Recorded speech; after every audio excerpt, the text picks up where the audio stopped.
like to draw the Council's attention to the dire situation and challenges faced by Tibetan women under China's discriminatory policies and practices. Canada recommends that China, 1, implement the recommendations set out by the CSCR and CEDAW, end all coercive measures imposed on Uyghurs, Tibetans, and other ethnic minorities.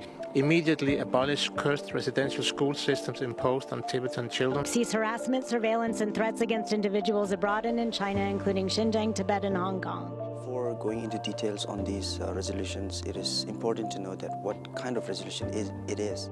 Are those resolutions legally binding or not? In terms of Tibetan issue, we know that Tibetan issue is much more than human rights issue, right? United Nations, it is a complex organization where there are 193 member states, special procedures who are independent experts. They are not UN staff, but rather they are experts in their own field of human rights, individuals who assess, monitors, and reports on different human rights issues across the world.